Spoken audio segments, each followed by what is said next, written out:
Hi, welcome to Peaceful Slumbers. Please do not listen to this recording while operating heavy machinery or driving a vehicle. Find yourself a cozy space, close your eyes, settle down and listen. The White Cat.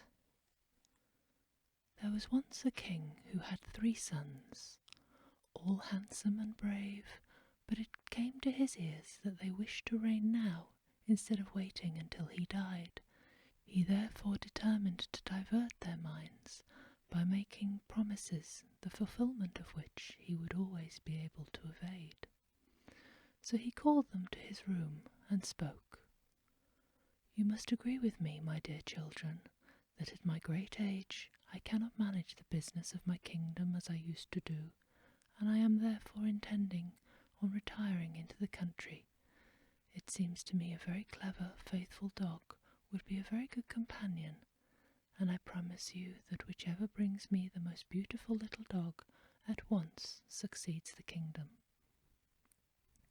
The princes were much surprised to hear their father's wish for a little dog, but agreed with pleasure to go in search of one. They said goodbye to the king, who gave them money and jewels, announcing that in the year he would expect them to return, all on the same day and at the same hour, bringing to him their little dogs. Then the princes set out, each by a different road, agreeing in a year's time to meet at a certain place a short distance from their home. The 2 elder met with many adventures, but it is only the youngest that we shall follow. The youngest prince was very courteous, merry, clever, and accomplished. He was tall, handsome, and all that a prince should be. Very seldom a day passed without his buying dogs, little dogs, big dogs, sporting dogs, spaniels, hounds, dogs of all sorts. When he found a beautiful one, and then came across a still better, he let the first one go. For being alone, the prince had declined to take any attendance. He could not take charge of 30 or 40 dogs. He travelled on, keeping to one road, until a certain night, during a storm of thunder and rain, he lost his way, and after some wandering arrived at a most superb castle, where no one was to be seen, but about a dozen hands all holding torches. Other hands pushed him forwards and guided him through one apartment after another, all so rich in precious stones and beautiful paintings that it was like an enchantment. After passing through 60 rooms, the hands stopped him, and here the wet garments of the prince were taken away, and he was clad in raiment of the most exquisite description. The hands then conducted him into a banqueting hall, where entered a little figure, not 2 feet high, covered in a long black crape veil, followed by a great procession of cats. The prince was too much astonished to move.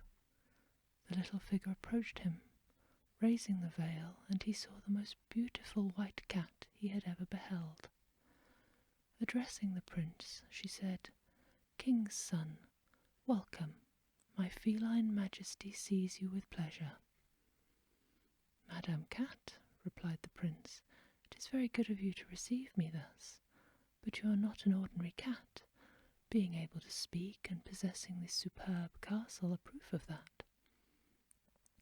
After they had conversed a little while, supper was served to them, during which the prince entertained the cat by telling her all sorts of news, and he discovered that she was well informed as to what was taking place in the world. Supper over, various cats came in, dressed in fancy costumes, and danced a ballet, when the white cat bid her visitor good night, and the hands which had conducted him before led him to a bedchamber. Early the next morning the hands awoke him, and dressing him in a handsome hunting costume, led him to the courtyard, where he found the white cat upon a splendid monkey, with about 500 other cats assembled, all ready for the chase. And never had the prince enjoyed anything so much, for although mounted only upon a wooden horse, he rode at a great pace. Day after day passed in such delights as made the prince almost forget his own country. "Alas," he said to the white cat again and again, "how sad I shall be to leave you. I love you so dearly. Either become a woman or change me into a cat." A year passes very quickly when one has no care or trouble and is enjoying life, but the white cat knew when the prince should return home, and reminded him, saying, "Don't you know you have only 3 days to look for the little dog for your father, and that your brothers will have found the most beautiful?" Then the prince came to himself and cried, "By what charm have you made me forget what is so important?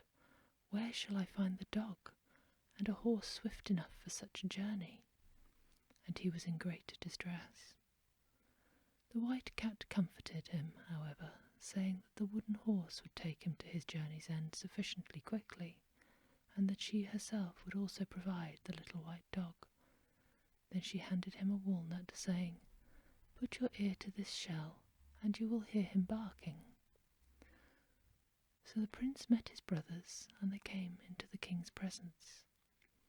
The 2 elder sons had brought little dogs so delicate and small that one hardly dared to touch them, and none could decide which should have the kingdom.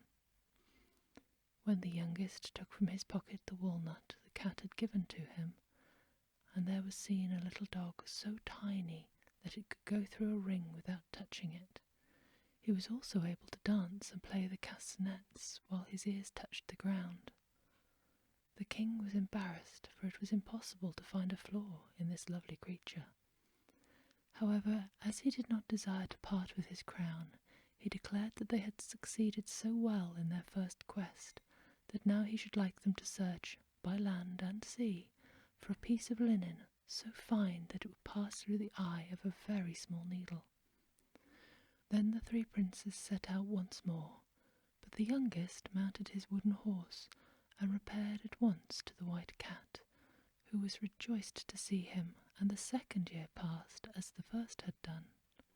When the day came round appointed by the king for the return of his sons, the 2 elder appeared before him, and without waiting for the arrival of their brother, displayed their pieces of linen, which were of a fineness quite astonishing.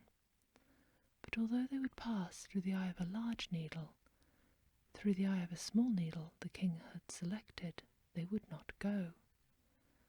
There was much murmuring at this, and while the brothers were disputing the king's decision, a charming sound was heard of trumpets and other musical instruments.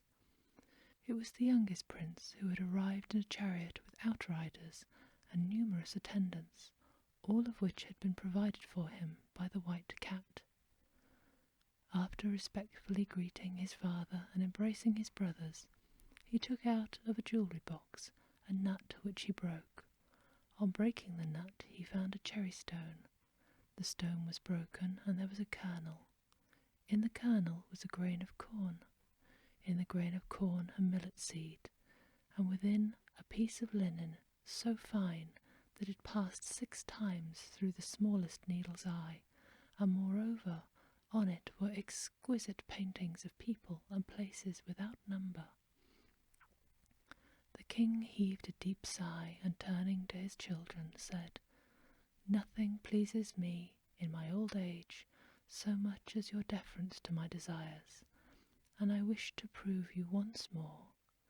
Travel for a year, and he who at the end of the year brings home the most beautiful girl shall marry her and be crowned king on his marriage. I promise you that I will not defer this reward any longer." Our prince saw the injustice of all this. His little dog and the piece of linen were worth 10 kingdoms, not only one. But he was too well brought up to go against his father's wishes, and mounted into his chariot with his retinue, and he returned to the White Cat's castle. "Well, King's son," said the White Cat, "you have returned once more without your crown." "Madam," answered the prince, "your gifts should have gained it for me, but I am convinced that the king should have more pain in giving it up than I should have pleasure in possessing it." "Never mind," she replied. "You shall not neglect anything that may deserve it, and if you must conduct a beautiful girl to your father's court, I will look for one so that you may gain the prize. Meanwhile, let us be happy." If the cat had not taken pains to remember the time when he must return to court, the prince would surely have forgotten it. On the evening before, she told him that she would bring him to one of the most beautiful princesses in the world, that at last the hour had arrived to destroy the fatal work of an evil fairy, and to do this he must make up his mind to cut off her head and tail, which he was at once to throw into the fire. "Ay," cried the prince, "Blanchette that I love, do you think that I should be cruel enough to kill you? No doubt you wish to prove my heart, which will certainly never forget what I owe to you for your kindness." "No, King's son," she continued, "I don't think you are ungrateful. Do this that I beseech you, and then we shall begin to be happy with one another. By the faith and the honour of a cat, believe that I am truly your friend." Tears flowed from the prince's eyes even at the thought, and he said all that he could to avoid it, but she urged him so vehemently that at last he took his sword and, trembling, cut the head and tail of his dear friend the cat. At the same moment took place the most marvellous change imaginable. The body of the White Cat grew large and transformed into that of a girl. How one could not say. One only knew that it was so. Her figure was majestic, her manners charming, her whole appearance beautiful beyond words. Then entered an immense number of lords and ladies, who carried their cat's skin with them thrown across their shoulders, came and cast themselves at the feet of the queen, expressing their joy at seeing her again in her rightful form. She received them all with a kindness which showed the goodness of her heart, and then turning to the prince, she told the story of her life, and how by a wicked enchantment she had been transformed into a white cat. "But it is you, my prince, who have freed me," she concluded. "As soon as I saw you, I knew my troubles were at an end." They set out forthwith in a splendid carriage. As they drew near the castle, at the place where the three brothers were to meet, the queen entered into a little crystal rock ornamented with precious stones, and this was carried by richly dressed young men. The prince, who had remained in the carriage, saw his brothers approaching with wondrously beautiful ladies. On being questioned, he told them that all he had brought was a little white cat. They began to laugh at him, and drove on, followed by the young prince, while after him was brought the crystal rock. Arrived at the palace, the two elder princes dismounted with their marvellous princesses. The king received them graciously, and did not know to which to award the prize. He looked at his younger son and said, "This time, then, you have come alone. Your Majesty will see in this rock a little white cat, who mews sweetly and has soft little velvet paws," answered the prince. The king smiled, and himself went to open the rock. But as he came near, the queen, with a torch, made it shatter into pieces, and from out of it she appeared like the sun that has been hidden by clouds. Her fair hair was spread over her shoulders and fell in waves to her feet, and she was robed in a gown of white and rose colour.